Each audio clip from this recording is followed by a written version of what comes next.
Well, welcome back again at my podcast, Sales Excellence.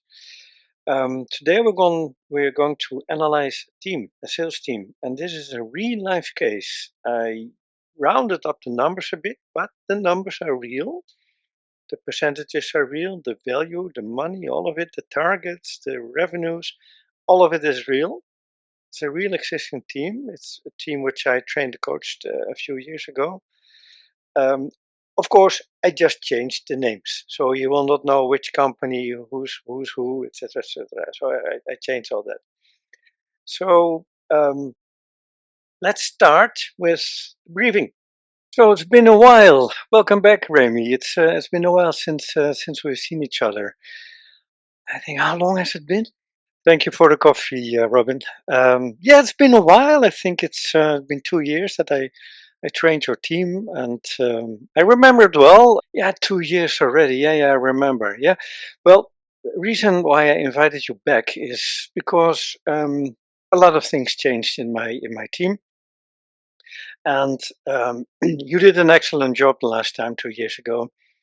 The people were really very enthusiastic about it, and also I could see, and that of course is the most important thing. I could see improvement in practice. In they were actually really implementing it, and it also brought results. And the reason why I ask you again is there are a few reasons why I would like to put you in front of my team again.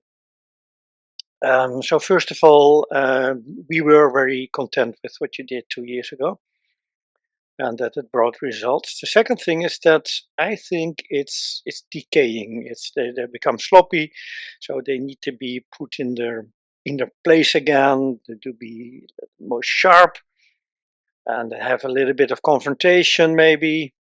Most of them are above or on target. I only have one problem case, and that's Pete. And Pete is really very below target, and he's one of the new guys, but he's not catching up as quick as the rest, and I cannot really put my finger on it. What is it exactly? Why is he lacking? Because he had really good credentials from previous companies. Referrals were good. He has a lot of experience, so he's coming from mid market, and you know that this team is enterprise key accounts.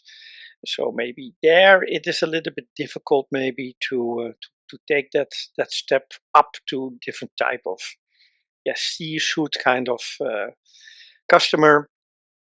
And first of all, I think it's always good to do refreshment of objection handling. Objection handling is one of the toughest things in sales, and I think they need to train it again. I see that they still struggle with it. Second, I think that discovery can be better. They can ask better questions, deeper questions, have a deeper discovery, go more in the direction of pains and gains. But then, of course, the next phase is the closing stage, and that's always difficult. That's always difficult. I see that they can do better in the closing stage. So yeah, refreshment of almost all the stages in the sales process. Yeah, that's usually sort of how it goes. And very rarely is there a deep dive in numbers. But that's something which we're going to do right now. We're going to do a deep dive in numbers and deeper than usual because I needed to find out, I needed to do the analysis. Um, why? What actually, the analysis is what is happening, how did it came about, and why the background. Why is this happening? Okay, so thank you, Robin. We have here simple numbers, and you're right. John is going like crazy. This is sky high. So I see here the target per person, 100%, 1 million. Team average is 1.1, so they're at 110% average. So I understood that this team average is the other 8, and we filtered Pete and John out. Indeed, John is going like crazy. He's 450%, 4.5 million. that would be really interesting to find out. How does he do it? Why does it work like that for him? What can we learn from John? And of course, your problem child, Pete, coming from mid-market, now doing key accounts enterprise, he's at 50%. So yeah, we need to analyze it. What is behind it? First of all, what would you do? Where would you look at? What kind of KPIs would you check, and would you try to analyze to find out what is the background of all it? How do those figures come about? And I've spoken about the more manager before. And the more manager is typically the manager who focus on quantity production. More calls, more demos, more meetings, more quotes, more proposals, more contracts, etc., etc. It's go, go, go, go, go, go, go, go, go. And I will later in this video also show that, yeah, it's the quick win. It's just simple. If you have a certain level of quality and you just put a little bit more effort, you work a little bit harder, yeah, that is the quick win. It will be directly visible in results. Problem is there's a limit to that. There's just a time limit, there's an effort limit, there's a capacity limit, there's energy limit, there's just a limit. And I'm very curious if it was indeed because of quantity and efficiency maybe, or quality, why John is doing so well. What is he doing different? And what can we learn from him? And how can we help Pete? How can we help Pete get on the level of the team average? That would already be great. And maybe we can at the same time take up that whole team also to a higher level by learning from John. That's of course the analysis. So my question to you is, what kind of figures would you look at? And stop the video now and type it in the comments. Type what kind of KPIs would you look at? And let's see what I discovered. This is the first I was checking. I wanted to see, get an overall picture of these KPIs. So first of all, we still have OTP, on target performance, still the same people, 10 total, the percentages of OTP. Sales cycle time. These are apparently the average sales cycle time of the team. And it's interesting, right? Something is off, because John apparently, despite he has much higher score OTP, he has a little bit longer sales cycle time than the team average, and we see that Pete is really a lot longer. So something is going on there. We need to check it. I was interested, of course, in the most simple conversion ratio you can think of. From contact to contract, the overall hit ratio. That's interesting. There's a big difference with John.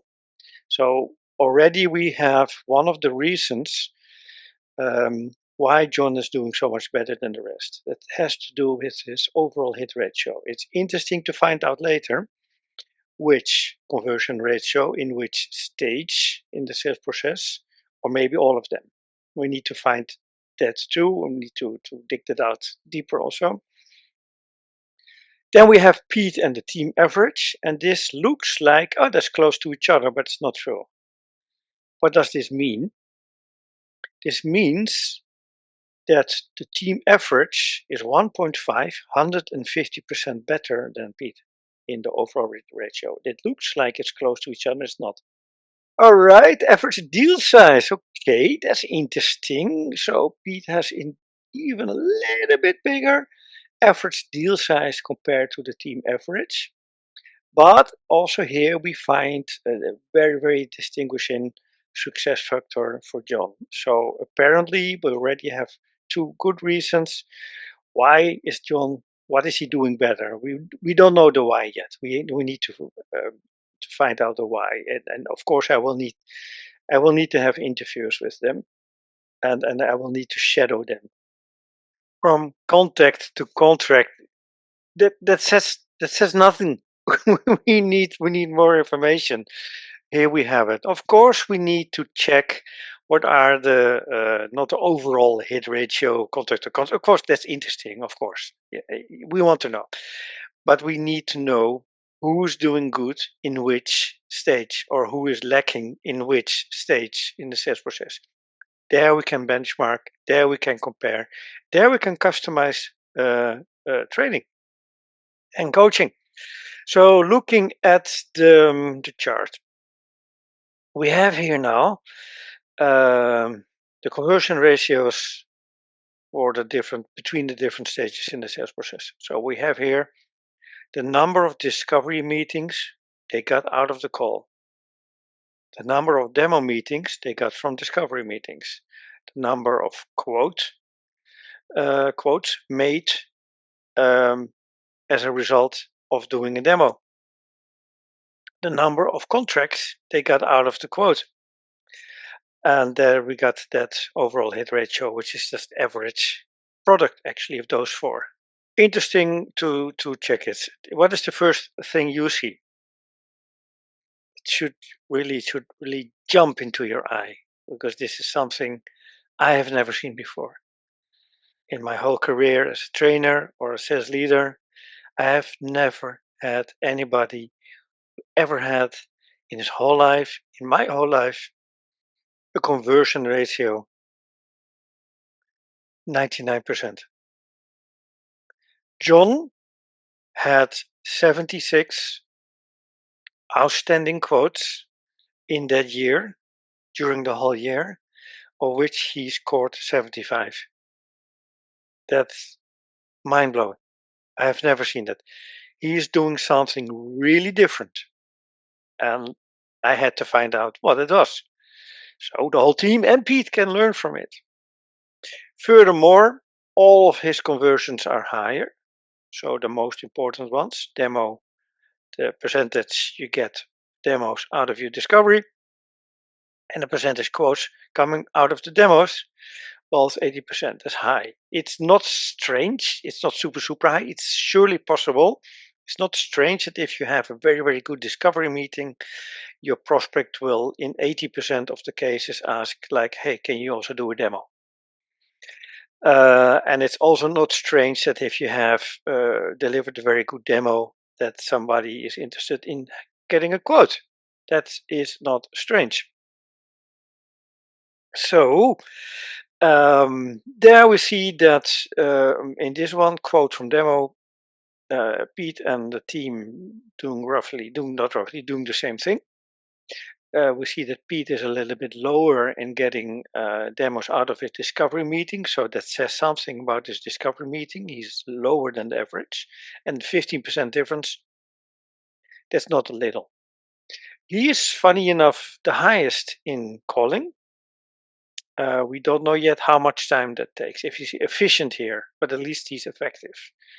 So it's similar as John, 18 and 90%. The team average is even a little bit lower.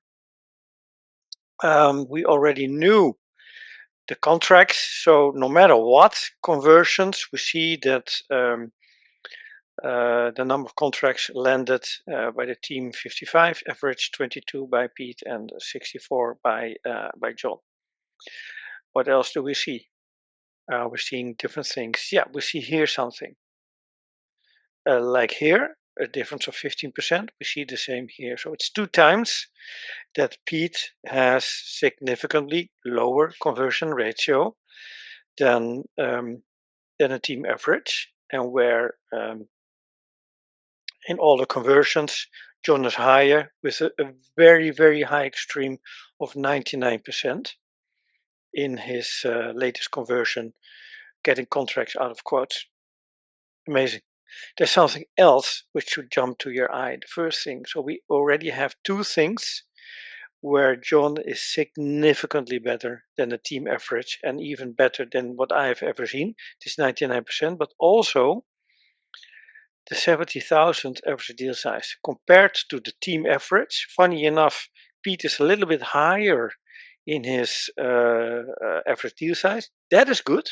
So there are qualities at Pete. That also means that the team average could be higher than that 20,000. But if this is possible, 70,000 is not 10% higher, it's 3.5 times as much. So we see that 450% score, 4.5 times as much as the team average and the target, 9 times as much as speed, is coming from few things. It's coming from overall high conversions, extreme high conversions in the closing stage, and an average deal size which is almost 4 times as much as the average. What is going on? So, and just like how we broke the overall hit ratio down to the specific conversion ratios between the separate stages in the sales process, we will do the same with the overall sales cycle time. So we break down the overall sales cycle time in stage duration. So the cycle time of one stage durations. No need to explain that even further. So that will be interesting. I'm very curious how things will be different between John Pete and the team. So let's see if we can make some cake from that.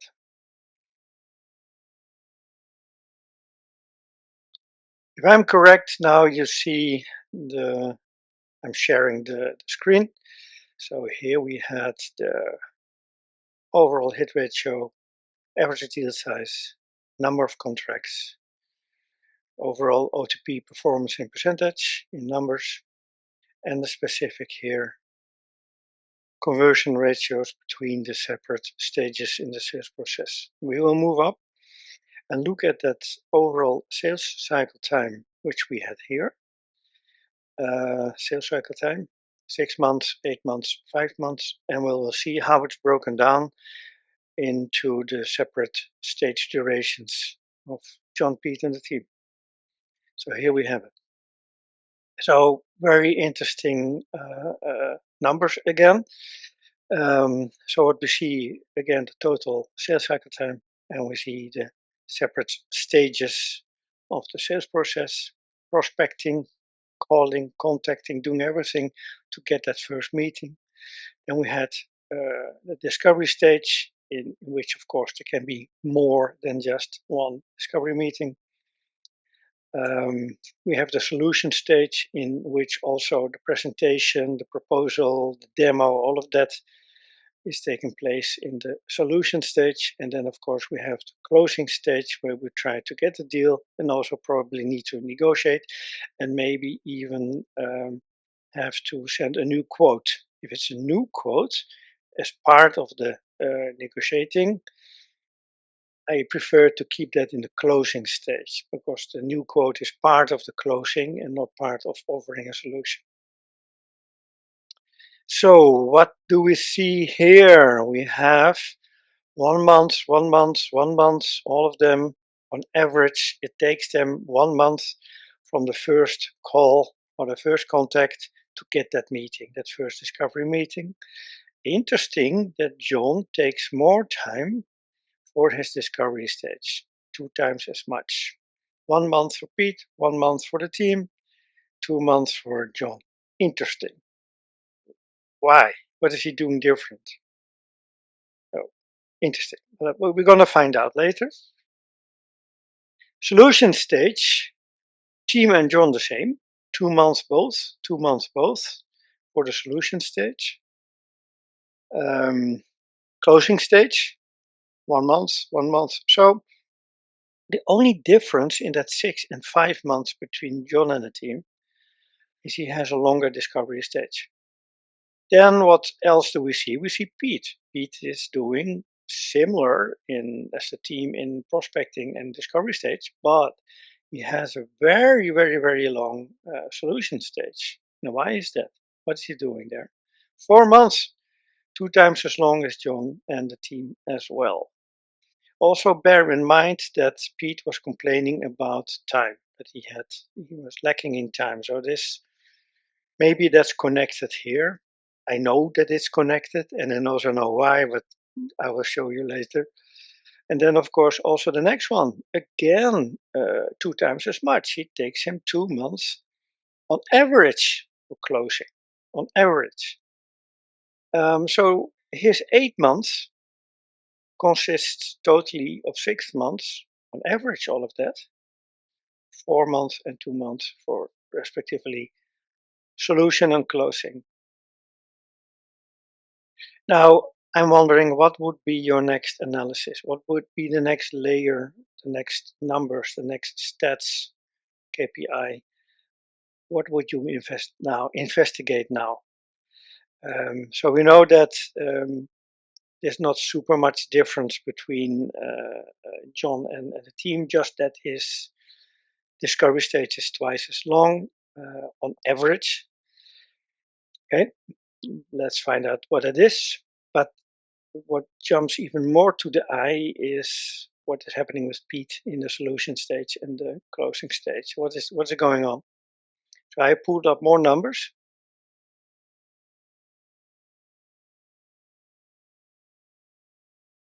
and that's this one. That's also very interesting. This is the number of meetings or contact moments. If you don't want if you don't want to calling a meeting, that's fine. We can call it calling, but for me it's a contact moment, and that's okay. So I call it a meeting as well. So this means here that John is most efficient in prospecting. It takes him the least average amount of calls to get that discovery meeting. Interesting. So the conversion ratio, that's not the number of calls, but the number of opportunities. That was the same with John and Pete, 18 and 19%. But it takes Pete more calls to convert to discovery. So if we would count it different, it would also show different. In this case, I counted the number of opportunities, go from the stage to the next, to the next, to the next. And in this case, we count really the number of physical calls which they made. So 5, 8, and 6. So 6 close to John again. It takes Pete more time to get discovery meetings than the number of meetings per stage per cycle. That's interesting. So it's again one opportunity, one cycle. Let's call it one opportunity, one lead, one opportunity. John takes 2 meetings on average in the discovery stage. The team does the same. Pete has only 1 meeting in the discovery stage. Interesting. So what else is different now? It becomes more clear. So again, we see suddenly an increase in incredible efficiency and effectiveness at John. Only 1 meeting in the complete solution stage. Whoa, only 1 meeting, 1 contact moment. In enterprise, that's something. And where the team has 3 times as much, 300% compared to John. 3 meetings at the solution stage, and here we have it. This is why, and also this one, those two here, this is why Pete is struggling with time, ending also in 11 contact meetings on average per lead, per opportunity. 6 in the solution stage, double as much as a team, 6 times as much as John. 4 in the closing stage, and compared to 2 for John, 200%, and this is 150%. So in total, it takes Pete 10 meetings in a solution and closing stage, where that's 3 for John and 6 for the whole team as an average.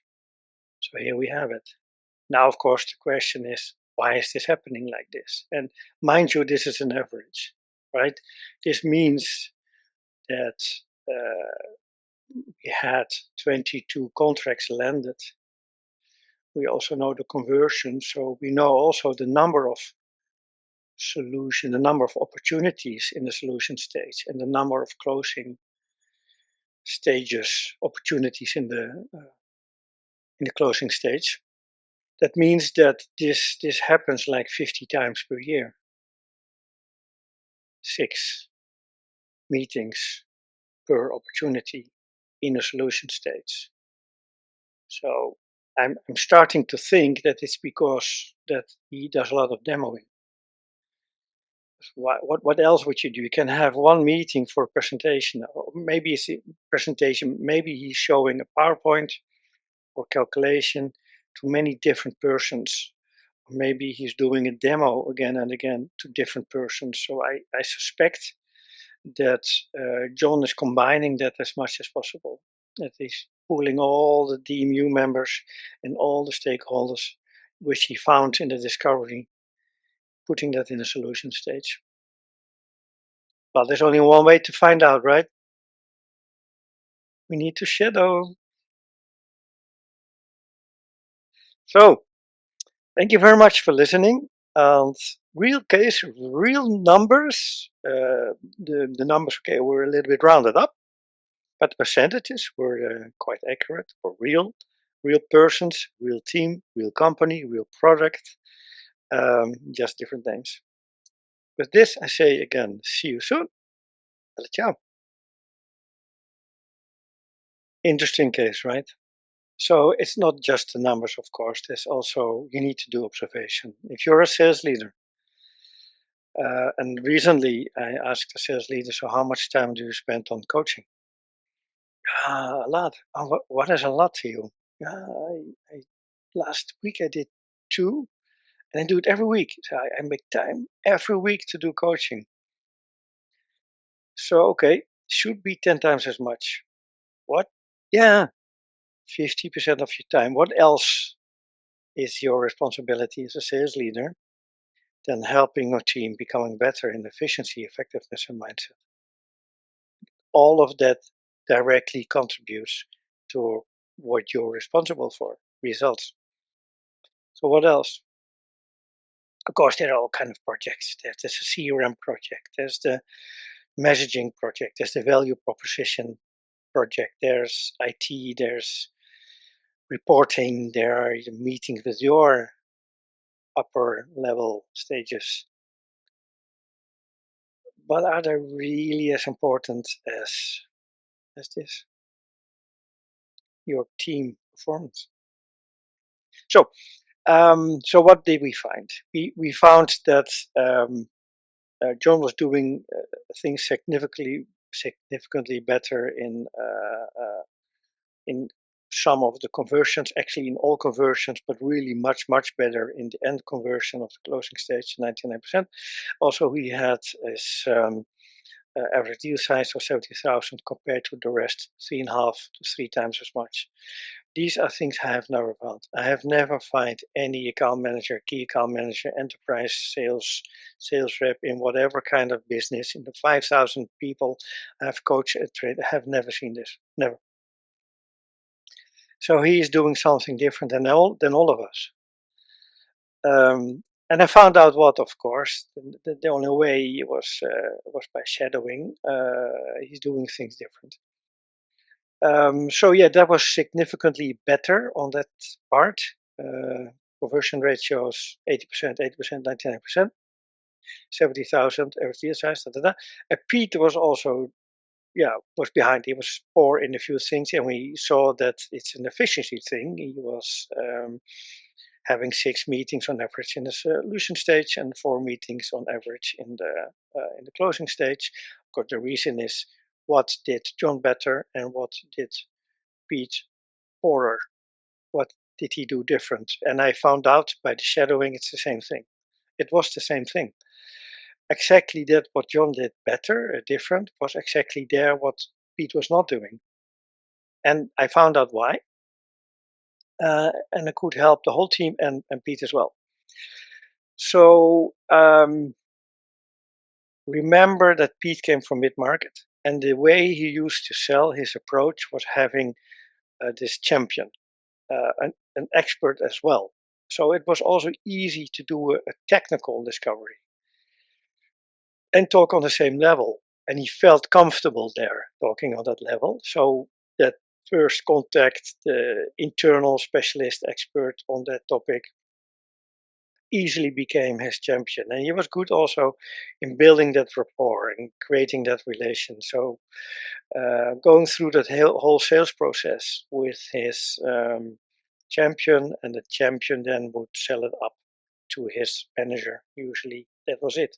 So there was usually one decision maker who got involved at the end and got informed by the champion, and that was how the selling was done. So this is how Pete was relying on his champion and having that great sales process together with his champion, and then relying on the champion to do the selling internally upwards by the champion.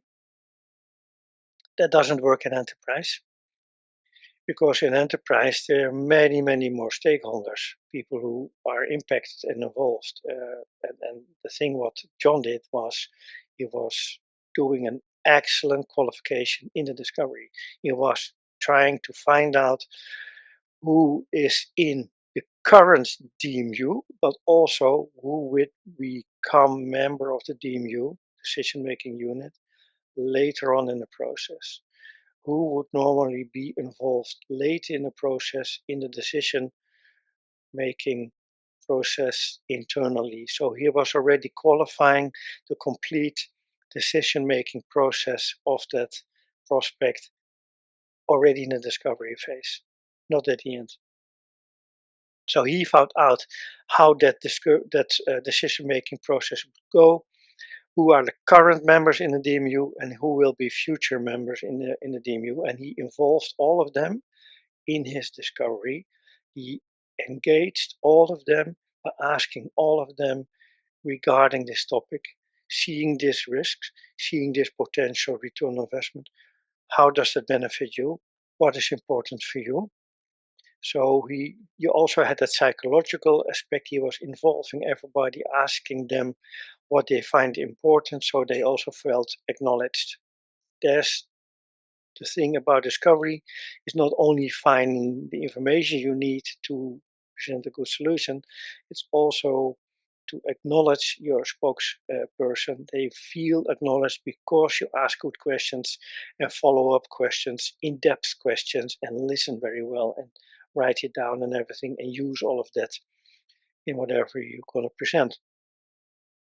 All of those current and future DMU members were as much as possible involved in his sales process in the discovery stage as soon as possible. He found out for everybody involved, everybody impacted, what is their agenda, what is important for them. And then he put all of that in one comprehensive story, in one comprehensive solution, and one comprehensive demo, and involved all of them. So he was presenting very often to 6, sometimes 12 people, but only one, because we saw that he did one demo in the solution stage on average. As this big difference with Pete, who was doing 6. And what happened with Pete, he was not doing this qualification.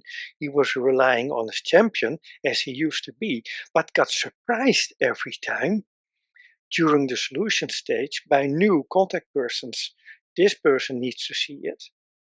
This person needs to see it. This lady needs to see it. This role needs to be informed. So he did again and again and again the same demo to different persons in that prospect.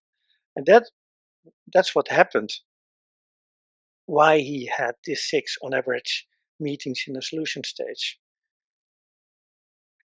And the same thing at the closing stage. Remember that his average number of meetings in the closing stage was 4, where with John and the team was 2 and 3.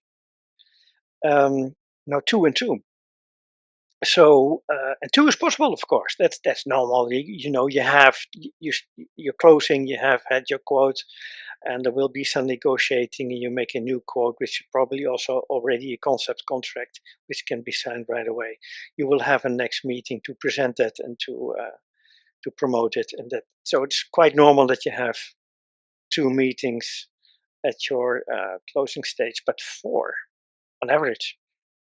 There's something going on. And it was the same thing. He was again surprised by new DMU members who got introduced and wanted to have their say, were not engaged, not involved, not informed before. They just saw this end solution as a surprise and then had to make a decision. So that also impacted his closing ratio because they were not involved, not informed. That also pulled the conversion down to the 25% where Pete was doing. So it had an impact on his efficiency and his effectiveness as well. By shadowing, and I've been shadowing a few days, all the team members and Pete at least a full day, and I saw several stages. I saw all of his stages in the sales process a few times. And of course, it was easy because all the selling is done doing remote. They sit in one room doing meetings like this with Zoom. Uh, so it was efficient to do it like that. And I also shadowed John. What is he doing different? And it's not just engaging in qualifying and engaging the DMU as soon as possible. It was also something else. He was really proving Challenger Sale. And read the book if you have not yet already. Challenger Sale. And one of the key points in Challenger Sale is that you position yourself and prove that position by being the expert. So he was really that trusted advisor. He was constantly informing and educating on the topic, and not only on his solution, his platform, on a wider range of topics connected to it. I cannot be specific about it, because then you would know which company I'm talking about. Um, but he was really proving himself as the trusted advisor. He was constantly in contact with them, helping them, educating them, informing them about risks and benefits in this wider range of topic connected to the platform. Which helped him become really, really the trusted advisor. Every time when there was a question or a concern or a doubt, there was no threshold. All of them just contacted John right away. Hey, what to think of this? How can I solve that? And if he didn't know, he would be honest and okay, I don't know this one. Let me check it for you.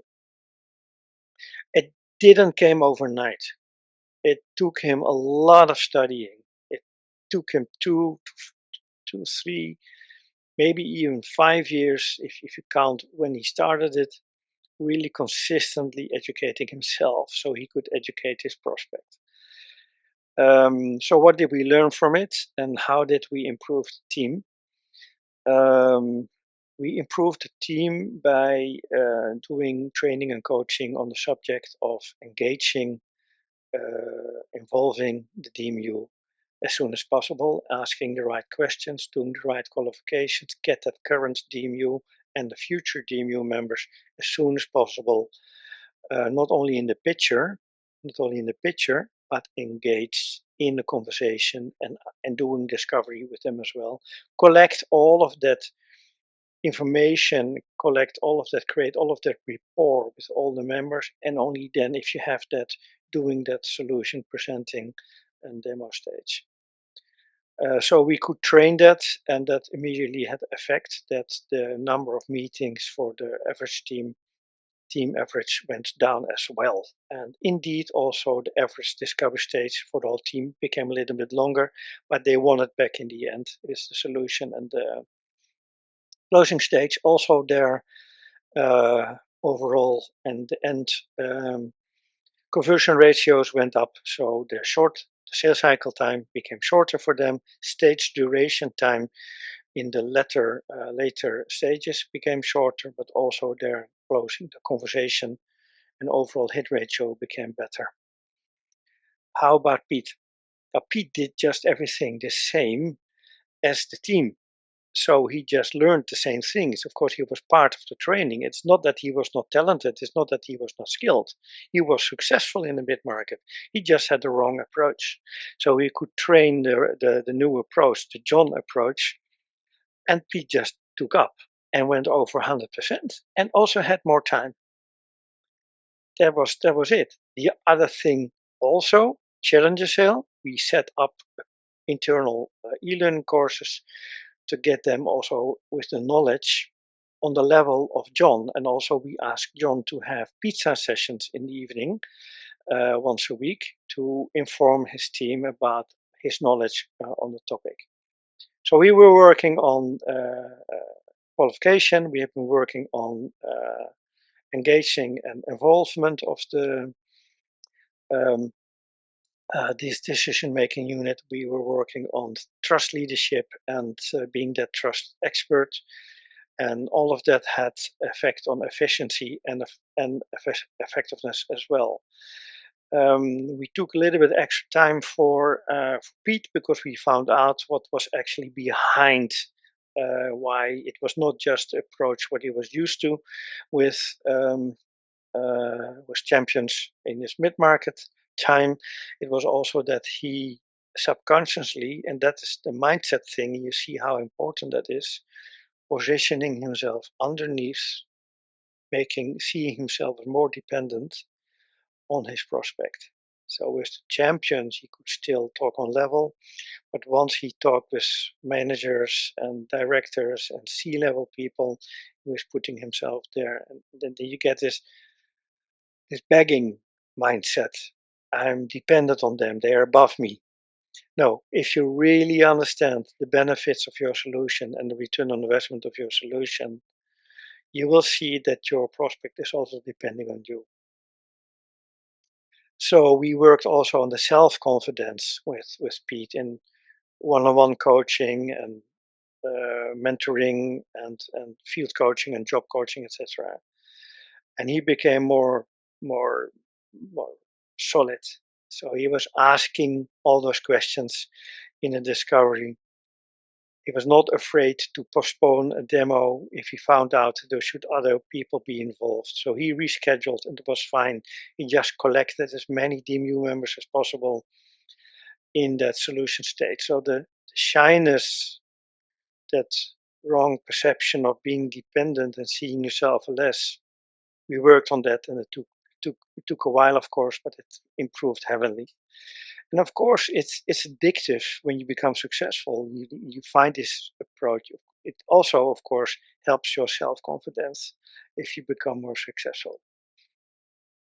So, a real sales team, efficiency matters, effectiveness matters, mindset matters, digging in deep, uh, finding the difference is in the details. That's the 4D method. I just made it up right now.